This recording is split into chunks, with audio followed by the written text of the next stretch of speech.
What's up, guys? It's Ruben. Do you ever feel like your recovery from shyness and social anxiety is 2 steps forward, but then 2 steps back? And maybe you make some improvements or you put yourself out there, but you always regress back to the mean. You always regress back to the shy and socially anxious cycle.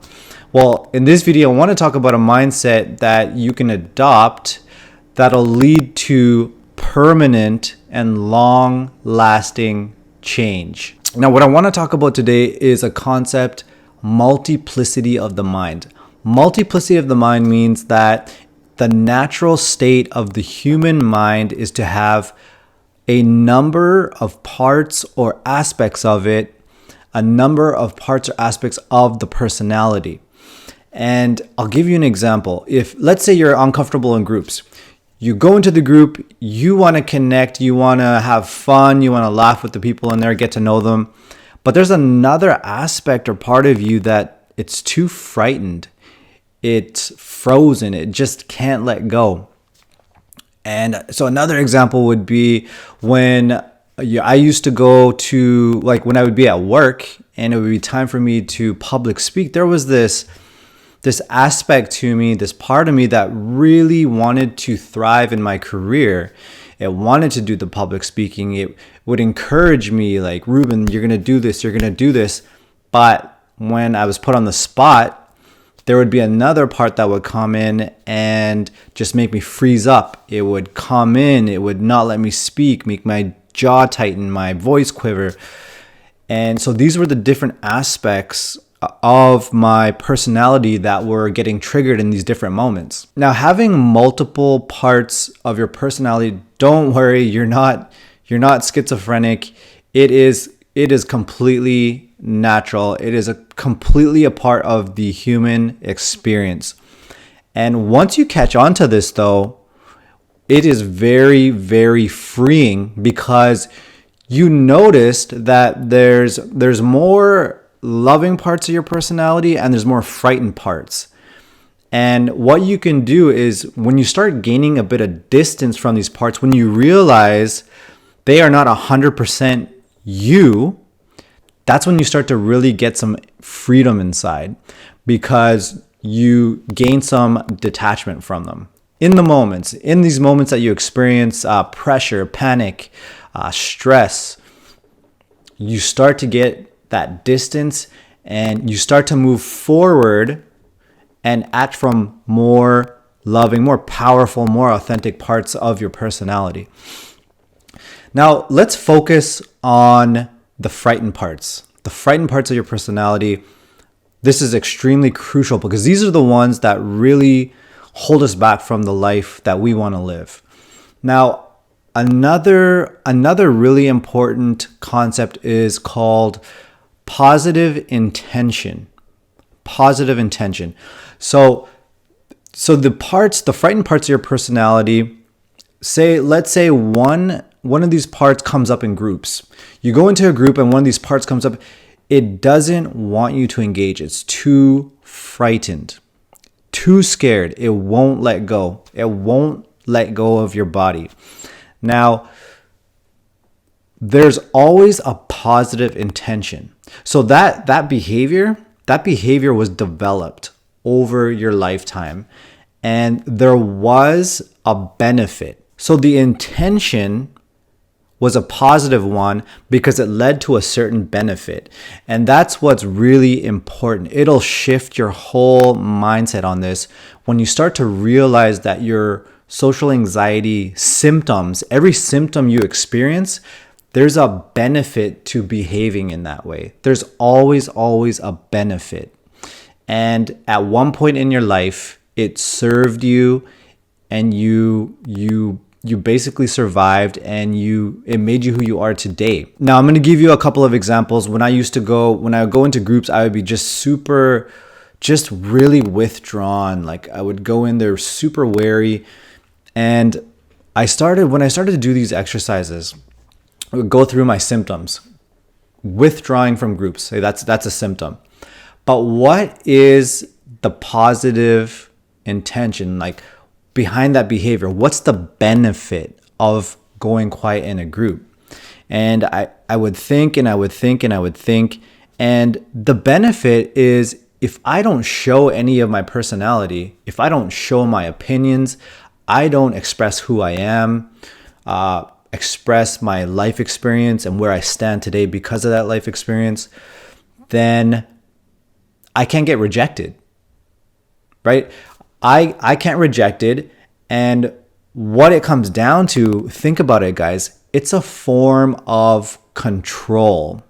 Really is a form of control, because what I'm doing is I'm trying to control everybody's opinion in the group of me by holding myself back.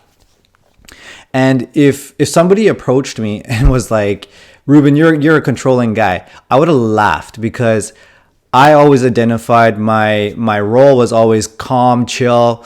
I would say, I haven't controlled anybody. I don't tell anybody what to do. I'm so calm and chill. I don't try to control anybody. I let people live their lives, whatever. But what I didn't realize is it was a more covert way of controlling. And think about it like this, right? So this kind of socially anxious, kind of outgoing personality, it's got levels, right? So you'll always be in contact with people who are maybe more out there, more outgoing than you. And then you can come into contact with people who are more shy, more socially anxious, or they just have the higher levels of anxiety when you come into contact with them. And you'll notice that when you come into contact with somebody who is constantly going quiet around you, and you wanna let go, you wanna have fun, and you wanna get to know them, but they're very quiet, they won't let go. What that does is it brings your energy down, right? So I always used to notice this, that when I would be around people who were quieter than me, I would conform, and I would bring my energy down, and I would cater to their energy level. So you can see that it's a form of control. It's just a more covert, and it's a more, I hate to say it, but it's a more manipulative form of control. And once you start to realize this, you're going to make massive breakthroughs, because what you'll notice as you get into these more controlling type of states, you'll notice how it feels in your body. 100%. When you go in the group and you go quiet, your muscles are tensioning, you're carrying discomfort in your body, there's a lot of fear, and it is really uncomfortable and unnatural for the human body to carry that stuff. And so once you start to recognize that in yourself, once you recognize internally, you will start to recognize it. And once you get that awareness, you'll be able to shift out of it. You'll be able to shift out of that controlling energy, that clamp down, controlling, muscular, physiological response in your body. Now, what you can do is get out your journal. You know, I'm big on journaling. Get out the journal and write out your symptoms. Write out your symptoms, right? Withdrawn in groups, always self-censoring what I'm saying, criticizing myself, avoiding talking to strangers. Put all of your symptoms down and start to think about or understand what the positive intention is. What is the benefit of that behavior? Like, why did that behavior come about in your life, and what was the benefit? What was the benefit to you at some point in your life? There's always a benefit, guys. And what that does is it takes the self-judgment out of it, guys, because you start to understand that these behaviors you picked up along the way during your life experience because they benefited you. Essentially, what they did is they took you. What the behaviors always do is they take you in the direction away from pain and towards pleasure. Okay? So painful painful experiences. So for example, I'll give you, if you're shamed as a child, right? You're constantly shamed and told you're stupid and you're dumb or whatever. What you will do is you'll pick up a behavior to start shaming yourself. And when you start shaming yourself, right? You start criticizing yourself. You don't do things. You're not as open. You're not open to trying things. You're not out there and fearlessly doing things because it's too risky. You don't want to feel that shame again externally, so you do it internally. So can you see the strategy here? The strategy of the human mind, the strategies that we adopt in order to avoid painful emotions. It's always to avoid pain and move towards pleasure. So again, if I go into a group and I'm extremely uncomfortable. I'm trying to start conversations with people, and it's just so uncomfortable. It's like just really uncomfortable inside. If I withdraw, if I just go here and just stay to myself in the group, that's pleasure. That's not painful. That's just like, wow, that's like a hit. It's almost like a hit of pleasure right there, because it alleviates all that discomfort.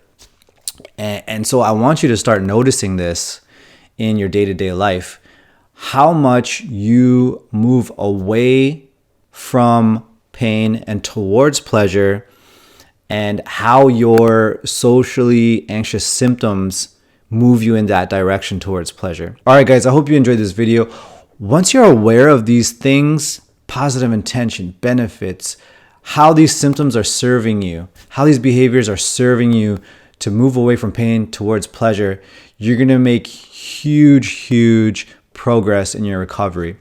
So if you did find it helpful and you want to learn more, I have a private Facebook group. I'll link it below the video. It's got videos, articles, and just a ton of information just like this that's going to help you just smash this social anxiety. So join up and let's crush this thing. All right, guys, thanks for watching. See you next time.